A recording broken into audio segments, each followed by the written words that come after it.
So hi everybody, this is Victoria Perlas. Welcome back to our channel. And today we have a very special guest for our Silver Nugget series, where we talk to subject matter experts and learn about their respective fields or practice. So we have wonderful Wanda Sommer. She is a self-alignment coach. Hi, Wanda. Hi, Victoria. Thank you for having me here with you, and thank you for giving me the opportunity of sharing my expertise here. No, we're so And excited to have you. and now that you say self-alignment coach, it's like, I'm trying to put all what I try to do, which is making people feel good. Yeah. but And but go ahead. that's based. Yeah, go ahead. It's I take care of the feng shui aspect of their homes. And also I bring with me a lot of yoga and meditation practices, along with vast or large experience living in different countries. So what I do basically is to align the inner space of someone with the outer space and vice versa, based on feng shui principles, which is a millenary art, if you want to call it. They call it the art of placement, based on nature processes that they try to simulate what is happening in nature in your environment, so that you can thrive with wellness and health, and you can address particular problems or just make it to feel good. Yeah, that's awesome. And I think a lot of people are desperate for this right now. You know, some alignment, some sense to everything that's happening, and a way to feel better and eventually feel good. Yeah, I think it gets, I mean, if you really ask me, it's about bringing congruence to your life, right? So do you surround yourself with environments that are supportive to what you want to achieve in life and to your essence, to who you are? Exactly. And So, so you have to be clear on who you are first. Sorry, were you and if wanted to not, add? ask for clarity. Yeah, exactly.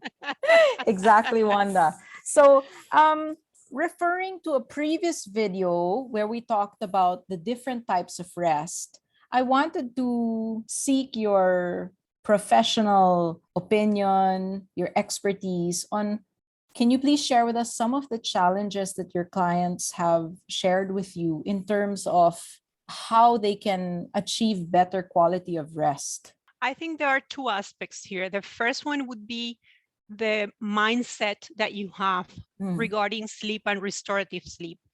And I think people don't give enough priority to how vital yeah, it is vital. it is a biological need.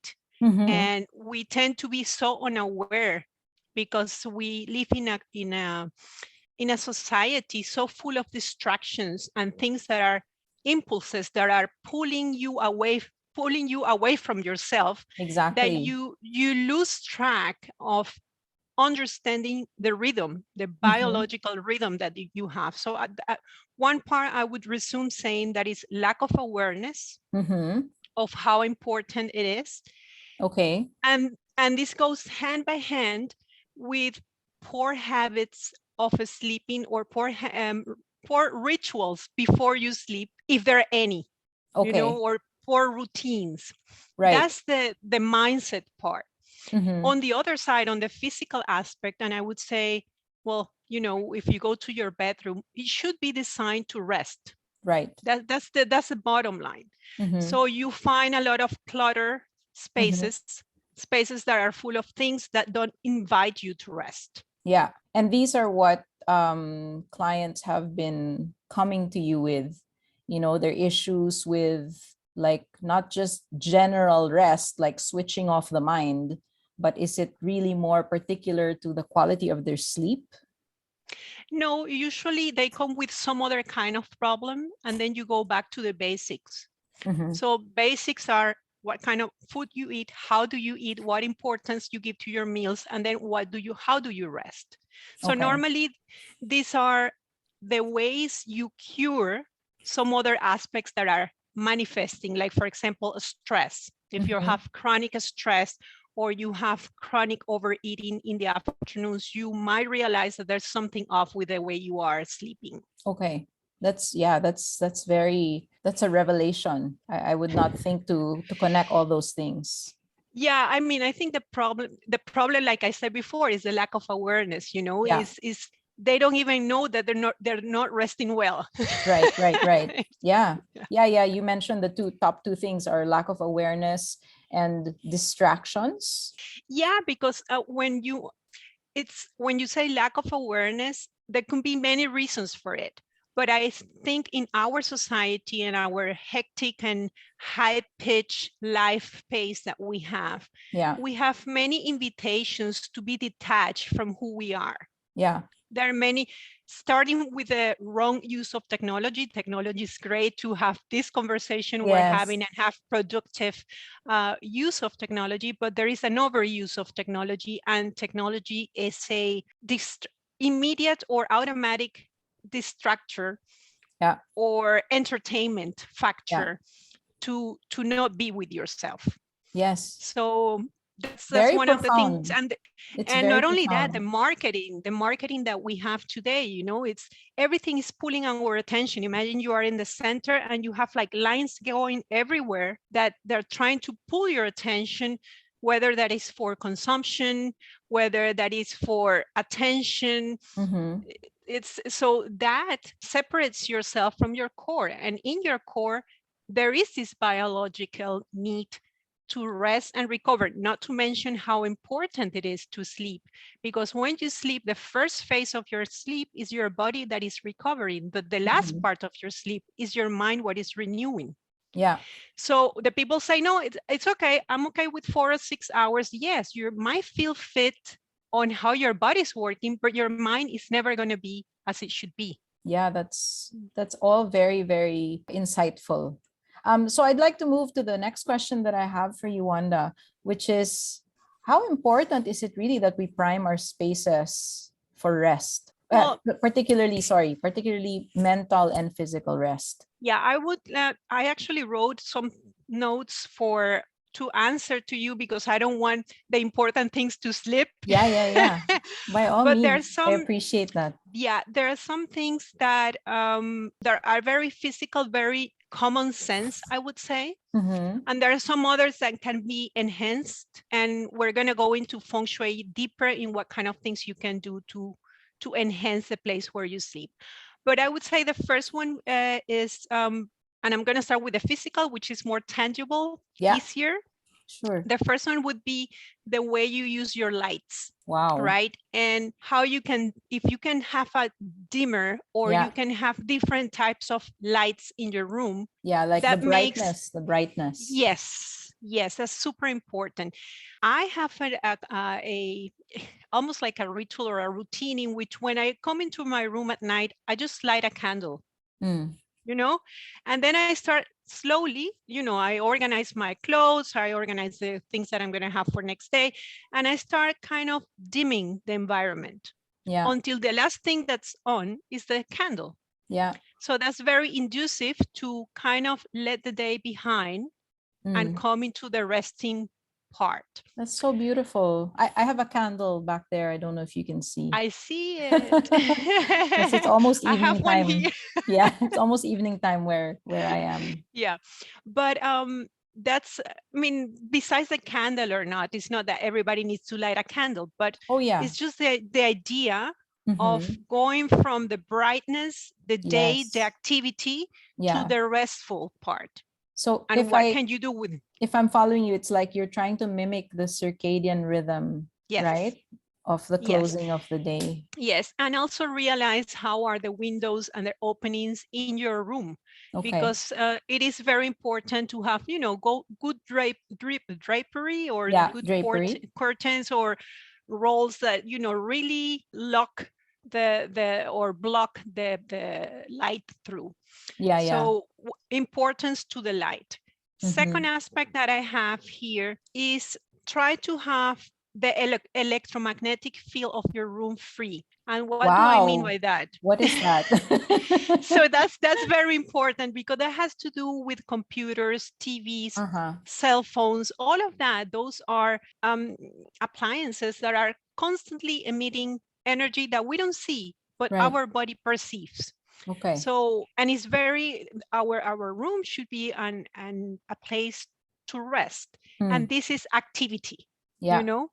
So try to minimize the way you surround yourself with electronics before sleeping and even in your room. So typical example is you put your phone right beside your night table. Yeah. You When you're know? charging it. So yeah, so what I do, I just charge it, but I charge it outside. And it's a way for me to say, hey, this is my day is off. Bye. Yeah. See you. Yeah. Yeah. Yeah. Yeah.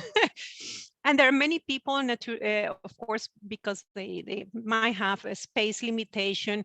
They have the Yes. TV right in front and they fall asleep on that TV on.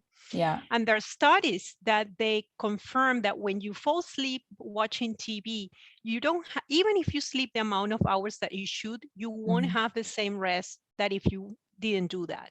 Yeah. So that's how important it is to control the amount of electronics that we have in our room. The third thing is air your room. It's one other thing that I do. I open the windows before I go to sleep or Mhm. when I'm preparing to go to sleep to let the air circulate a little Right. bit and to freshen up. So that's very simple. Everybody can do it. And it also addresses the energetic part of airing the energy of the room to kind of clean whatever happened there during the day so that you can have a restful night. Yeah, like a renewal. Yes.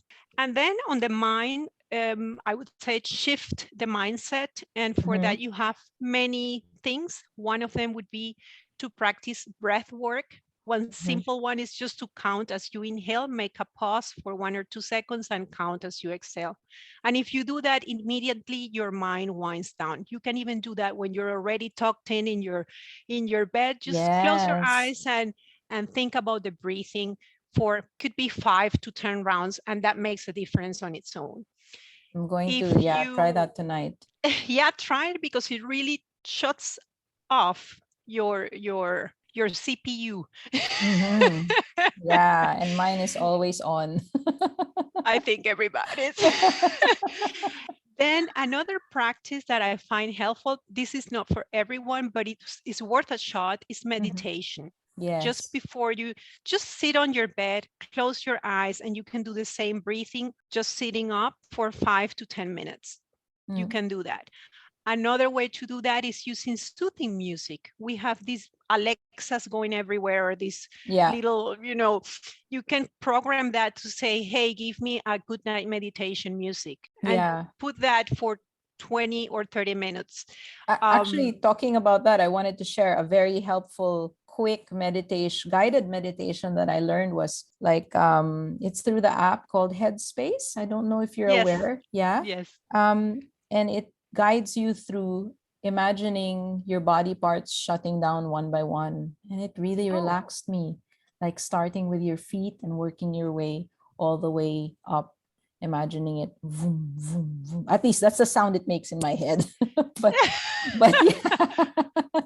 well, but that's very interesting because that techniques come from yoga. Okay. When you do shavasana is the course pose at the end Mhm. of a class. What you do is just relax and give yourself to the Mother Earth where you're lying, and Mhm. then you just start relaxing from your feet all the way up to your head. Not shut in this case, it's not shutting down, but relaxing every part of your body. That's another thing you can do on your bed. You don't need anybody telling you that. It's just bringing your attention to that body part as Yeah. you were as if you wanted to move that part without moving it. Right. Yeah. So Yeah. that's more or less the trick that I give you. You just close your eyes, think about your right hand without moving it, but your attention is there. And then think about the forearm, the arm, the shoulder, and then you keep going all the way up to your head Right. until relaxing your face. Yeah. That's one thing. Well, like I said before, playing music, reading inspiring books. That's Mhm. another way of shift your mindset. And here I'm particular vigilant of what kind of things you read at night, Mhm. because that's the last thing you're doing before closing, before shutting down. Yeah, yeah. So try to make it something that is inspiring, or light stories, or things that bring joy, that bring Right. openness, that bring positive energy and relaxation or inspiration, I would say. Right. Yeah, for a peaceful night. Yeah. Go ahead. The other thing we can do on the mindset is using essential oils. Mm-hmm. I like diffusers or light a candle with an essence like lavender, rose, chamomile. What else kind of think of? Geranium Mm-hmm. flower. Yeah. So those are the ones that I use the most. Of course, lavender is one of those that is mostly known by everyone. But for me, the lavender is very interesting because if you're very on the high activity, it brings you down. But if you're very low and kind of on the depressing side, it also brings you up. So it's Yeah. kind of a regulating essential oil. I like it a lot. And I love the smell. Yeah. Yes, it's a very relaxing and soothing one. And then one other thing is use teas to wind you Yes. down. Yeah. You know, there are so many calming teas today to nowadays. One of the beautiful things about worldwide marketing is the kind of mixes that you find in almost every supermarket with different herbs that are conducive to a good night's sleep and to relaxing. One of the best known is chamomile, and I Yeah. don't know the names in English of all of them, but lemongrass. Yeah. My grandma used to do one very simple one, very powerful. She used to boil salad, just salad. The Salad. water, yeah, you Like take lettuce. lettuce, just Yeah. lettuce.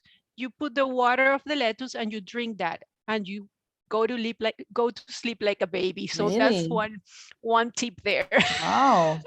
Yeah, again, that's like an eye opener. Never heard of that before. Do Well, you have more that you have on your list? yes, I do have then things that are more feng shui related, more Mm-hmm. feng shui specific or feng Okay. shui, however you say it, that's fine. Yeah, here we say feng shui. Yeah, so Yeah. feng shui, like they say in America, feng shui, like they say in Spanish, it's fine. We all Yeah. addressing the same thing. Yeah. We understand. So number one thing in feng shui for your bedroom is the commanding position. Mm-hmm. The commanding position is how you place your bed in relationship to the door Yes. of your room. Yeah. So the best way I can explain it without drawing here is that when you lay back on your bed and you open your eyes, you can see the door Mm-hmm. and see what's coming to you. Yeah. And interesting enough, when we say feng shui, however, it means wind and water. Mm-hmm. And wind and water is be protected from the wind and live near from the water. So Mm-hmm. notice the protection part. You need to be protected, but at the same time near to the resources. And Yeah. that's the same. So we need to resemble the protection part when we sleep. So to feel in control of what's coming to our lives. Right. This not only helps in sleeping, but it also helps in how you drive your life and not how the events drive your life. So where you don't have the commanding position, there are many things that start happening in your life that are unpredictable. Mm-hmm. And it's not like it's like when you drive a horse, you have the two things in which you're kind of pulling and saying, okay, we're going this way or we're going this way. When you don't have the commanding position, it's like you are riding the horse with the hair. Right, right, right. And it's and, out of control. and it's We're out of gonna need to control. wrap it in a little while because Zoom is telling me that we have 9 minutes Okay. left. Okay. So let me wrap it up for you as well. Yeah. Second thing would be headboard. Yeah. For the feng shui practitioners, it's very important to have a solid headboard on your bed, and that has to do with the image of the mountain, bringing protection and stability. Wow. So that's the image that they try to enforce here. Third aspect that I consider vital on Yeah. these days is clutter. Please Yes. remove all clutter out of your room, especially if it is under your bed, because Mm-hmm. the bed needs to be airy so that the energy flows under and above. Mm-hmm. And clutter also has to do with procrastination, has to do with stagnant energy. I have a great definition here that I found is anything it doesn't support a better self or a better you even if it is organized. So it's not about organization, it's about the purpose of whatever you have around you. Yeah. If there's something that don't have any purpose and it doesn't serve you as a person, as your goals, as of what you're doing today, then let it go. Make space for the new. So clutter spaces is something important. Number 4 would be soothing colors, using avoiding white or metal things in the room, Mm-hmm. going more on the warm side or cooling side. Pastel colors are ideal. So any on the rose side, on the pinks, blues, greens, very soothing colors. Those are ideal. Even grays are good, depending if you tend to be a depressive person, then don't go on the gray side. I would say I wanted to talk about mirrors because that's like a big taboo in Feng Shui. They say mirrors. Some of them, they want to have it in the room, some of them not. Yeah. What I would say based on my experience is the following. If you have a room that has a lot of windows, Mm-hmm. then you need to be extra careful where you place the window, where you Mirror. place the mirror, so it doesn't reflect the light. So when you're sleeping, it doesn't bother you unconsciously. Right. So that's one way. It doesn't mean We that you cover our cannot. mirror. We cover our mirrors. Yeah, but seriously, I mean that's a topic, and try to see where you position the mirror. If it is a small room that is just have a door and a small window, then don't worry that much about the mirror. Yeah. That is my take of what I have seen in the past in different clients. Besides all that, that's the physical aspect of feng shui. I would invite the people to consider a space clearing your room. And that Mm-hmm. has to do with air in your room. But when you have a heavy conversation in your room with your partner, or you had a fight, or you Yeah. have difficult emotions to process, all of that is somehow still living in that space. So, take the time to now and then when you think that you're even ending a phase in your life that was difficult, or ending a day that was particularly difficult, just take the time to air the room, light some candle, bring some intention, some prayer, some Mm-hmm. mantra, something that, neutralizes it, because it's not about rejecting that. It's about transforming that Yeah, I into like that. something that is more supportive. Yeah. And I also would say that another thing is to consider your partner's sleeping patterns. That's a challenge that many people might have. Be practical about it. My husband, he snores like crazy, Mm-hmm. and he Who sleeps doesn't? every day. Yeah, and he sleeps every day at a different time. So we made a deal. I put my earplugs, or if there is a day that he sleeps downstairs, or we make a deal, but we talk about it. It's not Yeah. about I respect his cycle and he respects mine. So it's Right. about that.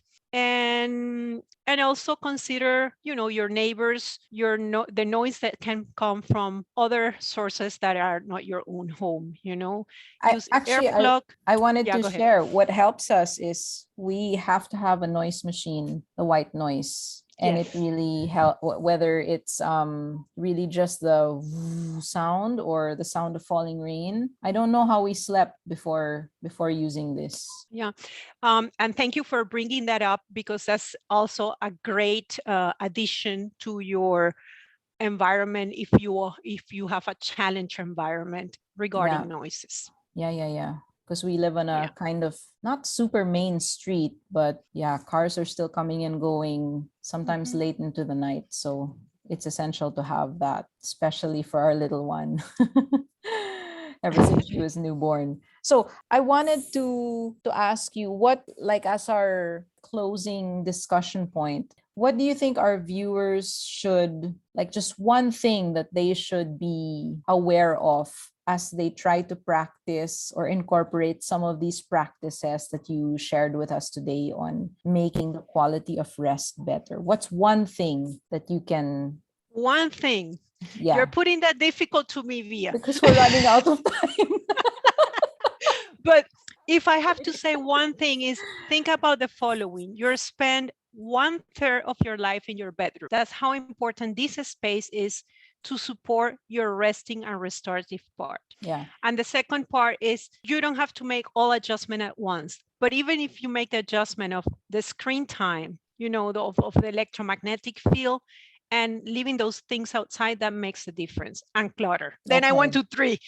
I want to three things. Attention to the bedroom, electromagnetic field, clutter spaces. Okay. All right. But it was short, so we're good. And if people want to know more, Wanda, and contact you directly, how would they go about reaching you? Well, I have a YouTube channel that is called Healthy, Happy, and Beautiful Life, where I share many tips about how to have a beautiful life and I'm a going to healthy link life. that channel. I'm going to link that channel. Okay, thank you. And right there, you can follow me in Instagram. It's called Vida Genki in Spanish. And Mhm. I can give you the name so you can put it in the description and Vita they can Genki, contact me. yes. Vida Genki, yes. Yes. And is there any parting inspirational word you would like to leave with our viewers? Well, you know what? It's sleeping. It is one of the most important things you can do to solve many other problems. So really take a time to see your sleeping routines, evaluate them, and take them seriously, because the older you grow, the most important this will pay in your long time health. That's really wonderful and very well said, I think. Thank you so, Thank you. so much for spending this Thank time with you. Thank us. you. It was so eye-opening, and I was trying to take all the mental notes of course, I will watch this again, which things I'll I'm send you doing my and not notes. doing. Yeah. And it was just really deep, deep appreciation and gratitude for setting aside this time to do this together. Yeah, it goes both ways. Thank you so, so I much. hope to have a next one with you and we'll talk about it. Yes, I would love that. Thank you so Okay. much, Wanda. Bye-bye. Take care. Bye. Keep growing with SilverTrain.